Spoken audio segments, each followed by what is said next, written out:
Hello बच्चों, कल हम लोगों ने क्लासिफिकेशन स्टार्ट किया था एनिमेलिया का, जिसको हम आज कंटिन्यू करेंगे।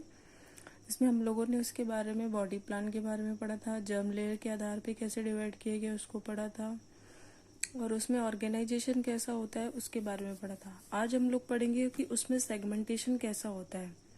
यानी कि सेगमेंटेशन टू टाइप्स के हो सकते हैं, एक स्यूडो सेगमेंटेशन होता है, एक ट्रू सेगमेंटेशन होता है। स्यूडो मतलब होता है फाल्स, और ट्रू सेगमेंटेशन तो ट्रू सेगमेंटेशन होता है। स्यूडो सेगमेंटेशन में कौन से फाइलम आते हैं? प्लेटीहेल्मिन्थीज फाइलम आता है, जिसका एग्जांपल है टैपवॉर्म, जिसको टीनिया सोलियम भी कहते हैं। स्यूडो सेगमेंटेशन में जो सेगमेंट्स होते हैं उनको हम प्रोग्लोटिड्स कहते हैं। ट्रू सेगमेंटेशन जो होता है वो तीन तरीके से हो सकता है, जैसे कि एक्सटर्नल सेगमेंटेशन, यानी कि जो बॉडी के बाहर एक्सटर्नल तरीके से दिखाई दे हमें सेगमेंट्स, और इंटरनल सेगमेंट्स हो सकते हैं जो कि बॉडी के अंदर सेगमेंट्स होते हैं। मेटामेरिक सेगमेंट्स का मतलब होता है कि वो बॉडी के बाहर भी सेगमेंट दिखे और अंदर साइड भी सेगमेंट रहे, बॉडी के अंदर भी सेगमेंटेशन हो।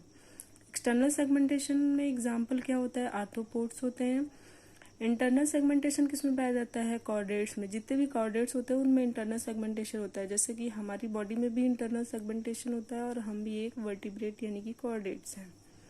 मेटामेरिक सेगमेंटेशन का मतलब होता है कि उसमें external as well as internal segmentation देखा जाता है, जिसमें कि एनालिड्स आते हैं, आर्थ्रोपोड आता है, और इसमें सीरियल होमोलॉजी देखी जाती है। सीरियल होमोलॉजी का मतलब होता है कि जो इम्पॉर्टेंट बॉडी पार्ट होते हैं उनका रिपीटेशन अगर प्रत्येक सेगमेंट्स में हो रहा है तो उसको सीरियल होमोलॉजी कहते हैं, यानी कि repetition of a important body part in each segments. अब सेगमेंटेशन के बाद आता है कि सेगमेंटेशन हम किसको ट्रू कहेंगे और किसको फॉल्स कहेंगे। जैसे कि हम लोगों ने टीनिया सोलियम में पढ़ा कि इसमें फॉल्स सेगमेंटेशन होता है, यानी कि स्यूडो सेगमेंटेशन होता है। तो ऐसा क्यों होता है, या सेगमेंटेशन के लिए क्राइटेरिया क्या होनी चाहिए कि हम उसको ट्रू सेगमेंटेशन बोलेंगे? तो उसके लिए दो क्राइटेरिया होती है। पहला होता है number of segment should be fixed, यानी कि जो भी सेगमेंट्स हो उसकी बॉडी में वो फिक्स होना चाहिए। जैसे कि आर्थ्रोपोड्स और एनालिड्स में जो होते हैं एनिमल, उनके जो सेगमेंट्स के नंबर होते हैं वो फिक्स होता है। जैसे कि लीचेस में क्या होते हैं 33 सेगमेंट्स, यानी फिक्स सेगमेंटेशन पाया जाता है। वैसे ही smallest segment should be present at a posterior end of the body, और जो सबसे छोटी सेगमेंट होती है वो बॉडी की पोस्टीरियर साइड यानी कि एनर साइड पे पाई जानी चाहिए। जबकि टीनिया सोलियम में ऐसा कुछ नहीं होता। आगे अभी हम लोग टीनिया सोलियम के बारे में पढ़ेंगे। उसमें ना तो पहला क्राइटेरिया फुलफिल होता है और ना ही दूसरा क्राइटेरिया फुलफिल होता है, इसीलिए हम उसको स्यूडो सेगमेंटेशन के अंदर रखते हैं। उसके बाद आता है बॉडी सिमेट्री। बॉडी सिमेट्री कैसी हो सकती है? बॉडी सिमेट्री तीन तरीके से हो सकती है, लेकिन हम इसे चार तरीके में देखेंगे। जैसे कि पहला बॉडी सिमेट्री क्या होता है? एसिमेट्रिकल। दूसरा क्या होता है? Radial symmetrical. और तीसरा होता है बाइलेटरल।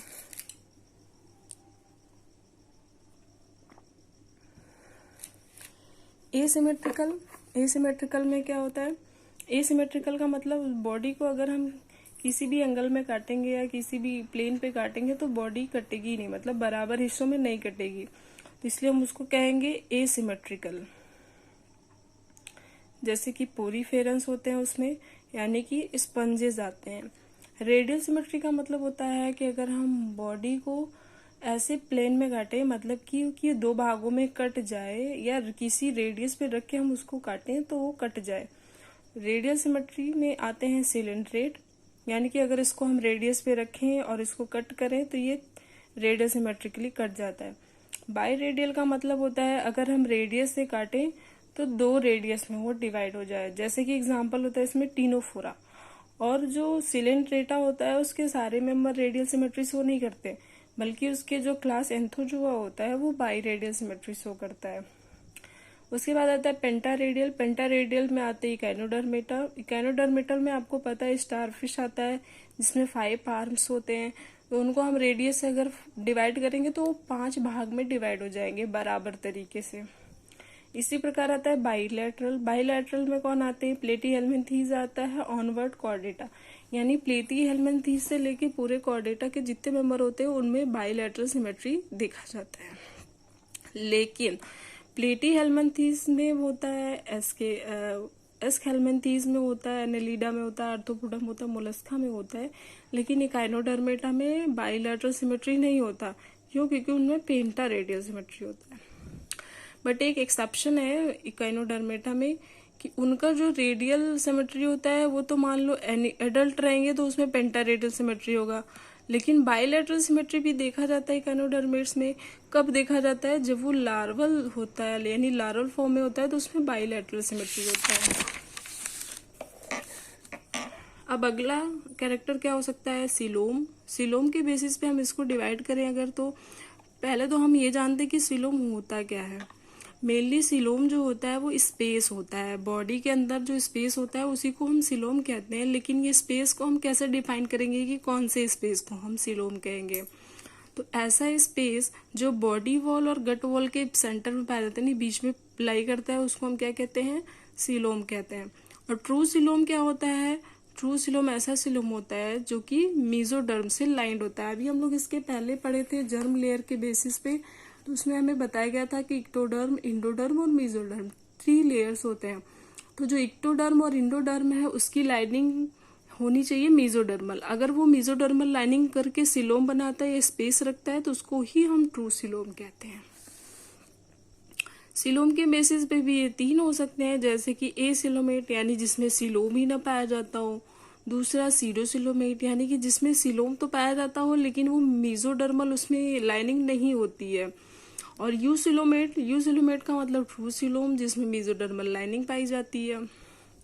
ए सिलोमेट में कौन आते हैं? पोरीफेरा आता है, पोरीफेरा से लेके प्लेटीहेल्मिन्थीज यानी पोरीफेरा, सिलेंट्रेटा, टीनोफोरा और प्लेटीहेल्मिन्थीज। सीडोसिलोमेट कौन होते हैं? जिसमें फाल सिलोम पाया जाता है, वो एस्कीहेल्मिन्थीज होते हैं, यानी कि राउंड वॉर्म्स जितने होते हैं उनको हम किस में रखते हैं? सीडोसिलोमेट्स में रखते हैं। यू सिलोमेट्स क्या होते हैं? जो ट्रू सिलोम जिसमें पाया जाता है, जैसे कि एनेलिडा टू कॉर्डेटा। अब आता है सीडोसिलोमेट भी 2 टाइप्स के हो सकते हैं, जैसे कि साइजोसिलोमेट हो सकते हैं और इंट्रोसिलोमेट हो सकते हैं। साइजोसिलोमेट और इंट्रोसिलोमेट में डिफरेंस क्या होता है?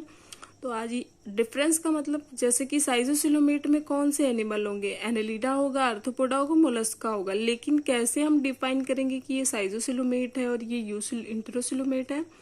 तो साइजोसिलोमेट का मतलब क्या होता है कि जो मेसोडर्म की लेयर होती है वो स्प्लिट हो जाती है, यानी कि स्प्लिट कर करके सिलोम बनाती है। उनकी लाइनिंग पूरी लाइनिंग नहीं होती बल्कि स्प्लिटिंग होती है मेसोडर्मल लेयर की, तो उसको हम साइजोसिलोमेट कहते हैं।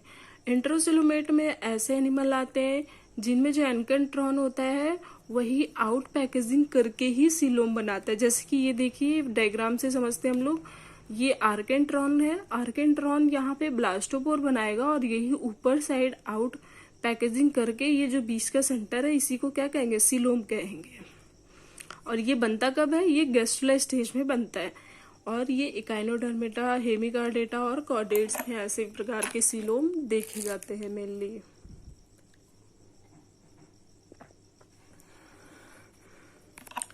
अब आगे हम लोग पढ़ते हैं fate of blastopore. Fate of blastopore क्या हो सकता है? मेनली तो ब्लास्टोपोर होता क्या है? ब्लास्टोपोर का मतलब होता है कि बॉडी में पोर्स का फॉर्मेशन। हमारे बॉडी में कितने पोर है? 2 पोर है, एक माउथ है, एक एनस है। ऐसे ही हर एनिमल की बॉडी में पोर होते हैं, तो इसीलिए ब्लास्टोपोर बनता कब है हमें इसके बारे में जानता है, यानी कि ब्लास्टोपोर का फैट क्या होता है, फ्यूचर क्या होता है ब्लास्टोपोर का।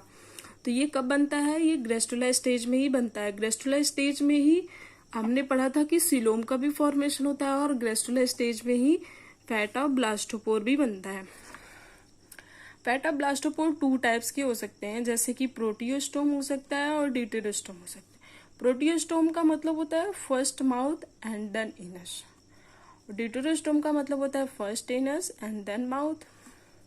प्रोटियोस्टोम का मतलब पहले माउथ बनेगा उसके बाद एनस बनेगा, जबकि ड्यूटेरोस्टोम का मतलब होता है पहले एनस बनेगा उसके बाद माउथ बनेगा।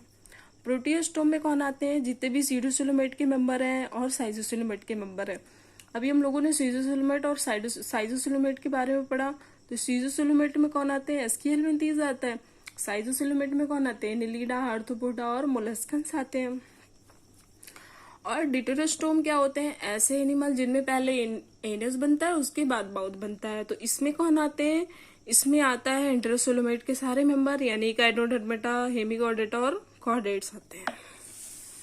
उसके बाद आता है सर्कुलेटरी सिस्टम। सर्कुलेटरी सिस्टम के बेसिस पे भी हम डिवाइड करते हैं एनिमल को।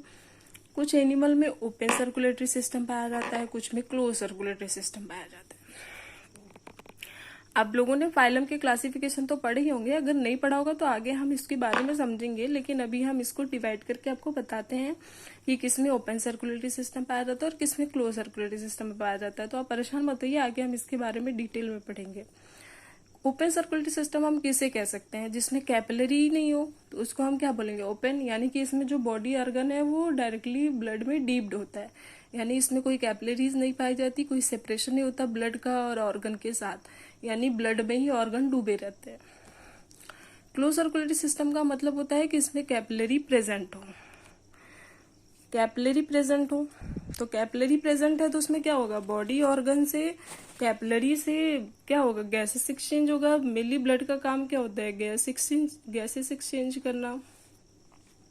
ओपन सर्कुलेटरी सिस्टम में कौन कौन से क्लास आते हैं? जैसे कि एनेलिडा का एक क्लास है हीरोडीनिया, जिसमें लीचेज आता है, उसमें क्या होता है? ओपन सर्कुलेटरी सिस्टम पाया जाता है। वैसे तो एनेलिडा में क्लोज सर्कुलेटरी सिस्टम होता है, लेकिन उसका भी एक क्लास हीरोडिनेरिया जो होता है उसमें ओपन टाइप के सर्कुलेटरी सिस्टम पाया जाते हैं। उसके बाद आता है आर्थ्रोपोडा। आर्थ्रोपोडा में भी ओपन सर्कुलेटरी सिस्टम होता है। मोलस्का में भी ओपन सर्कुलेटरी सिस्टम होता है, लेकिन मोलस्का का एक क्लास जिसको सिफेलोपोडा कहते हैं उसको छोड़ के, यानी सारे मोलस्का के मेंबर में तो ओपन सर्कुलेटरी सिस्टम होता है, लेकिन उसका एक क्लास सिफेलोपोडा होता है जिसमें कि ओपन सर्कुलेटरी सिस्टम नहीं पाया जाता। इसको हम आगे मोलस्का की क्लास में या मोलस्का फाइलम में पढ़ेंगे, ठीक है। हेमिकॉर्डेट्स में भी ओपन सर्कुलेटरी सिस्टम होता है और सिफेलोकॉर्डेट में। हेमिकॉर्डेट का एग्जाम्पल क्या? हर्डमानिया है, और सिफेलोकॉर्डेट का एग्जाम्पल क्या है? टूनिकेट्स है। उसके बाद आता है close circulatory system. Close circulatory system में कैपिलरीज प्रेजेंट होती हैं, ठीक, हमने ये पढ़ा भी। इसमें आता है एनेलिडा। एनेलिडा के कौन से मेंबर आते हैं? जैसे कि अर्थवॉर्म और नेरिस आते हैं। यानी कि एनेलिडा के हीरोडिनिया क्लास को छोड़ दिया जाए तो जितने भी एनिमल है वो सब किस में आते हैं? क्लोज्ड सर्कुलेटरी सिस्टम में आते हैं। और क्लास सिफेलोपोडा अभी हम लोगों ने पढ़ा था कि जो मोलस्का का क्लास सिफेलोपोडा है उसमें ओपन टाइप के सर्कुलेटरी सिस्टम नहीं पाए जाते हैं, तो इसलिए उसमें क्या पाया जाता है? क्लोज्ड सर्कुलेटरी सिस्टम पाया जाता है। और सिफेलोपोडा में आते कौन से मेंबर है? जैसे कि लोलिगो आता है, सीपी आता है और ऑक्टोपस आता है। और कॉर्डेट्स में यानी हम लोगों में भी क्लोज सर्कुलेटरी सिस्टम पाया जाता है। हार्ट के बेसिस पे कैसे डिवाइड कर सकते हैं? हार्ट की पोजीशन की बेसिस पे, जैसे कि कुछ एनिमल के जो हार्ट का पोजीशन होता है वो वेंट्रल साइड पे होता है, कुछ का डोर्सल साइड पे होता है। वेंट्रल और डोर्सल तो आपको पता ही होगा, वेंट्रल साइड मतलब फ्रंट साइड, डोर्सल साइड मतलब बैक साइड। लेकिन जो नॉन कोऑर्डिनेट होते हैं उनमें जो वेंट्रल और डोर्सल का पोजीशन होता है वो डिफरेंट होता है। जैसे हम लोगों में क्या होता है? वेंट्रल साइड हम लोग का फ्रंट साइड होता है, डोर्सल साइड मतलब बैक साइड, जहाँ पे बैक बोन पाए जाते हैं तो उसको डोर्सल साइड बोला जाता है। लेकिन नॉन कोऑर्डिनेट में क्या होता है? यही चीज उल्टा हो जाता है। उनका वेंट्रल साइड जो होता है वो बैक साइड होता है और डोर्सल साइड जो होता है वो फ्रंट साइड होता है। तो इसीलिए डोर्सल हर्ट यानी कि फ्रंट साइड में इनपे भी हर्ट होता है, लेकिन उनका फ्रंट क्या है? डोर्सल है। तो इसीलिए इनवर्टिब्रेट में कैसे हर्ट होते हैं? डोर्सल साइड पे हर्ट होते हैं। जबकि वर्टिब्रेट में हर्ट कैसा होता है? वेंट्रल साइड पे, लेफ्ट हर्ट के नीचे पाया जाता है वेंट्रल साइड में। उसके बाद आता है नर्व कॉर्ड। नर्व कॉर्ड भी दो टाइप्स में डिवाइड कर सकते हैं, जैसे कि इनवर्टिब्रेट और वर्टिब्रेट में नर्व कॉर्ड कैसे पाए जाते हैं? जो पीछे साइड हमारे स्पाइनल कॉर्ड होते हैं, स्पाइनल कॉर्ड के अंदर नर्व कॉर्ड गया रहता है, उसी के बेसिस पे डिवाइड करते हैं। उसके बेसिस पे हो सकता है पेयर्ड हो सकता है, सॉलिड हो सकता है और वेंट्रल हो सकता है, लेकिन किसमें? इनवर्टिब्रेट में। और वेंट्रल किस में होता है? सिंगल। वर्टिब्रेट में कैसा होता है? सिंगल, होलो और डोर्सल टाइप के नर्व कॉर्ड होते हैं। तो इस तरीके से इस वीडियो को हम ये स्टॉप करते हैं और ये एनिमल क्लासिफिकेशन हो गया। अब हम लोग कल से क्या पढ़ेंगे? प्रोटोजोआ के बारे में पढ़ेंगे। जो हम लोगों ने पहला फाइलम यहाँ पे देखा था, जो प्रोटोजोआ है, इनके बारे में हम लोग कल से स्टडी करना स्टार्ट करेंगे।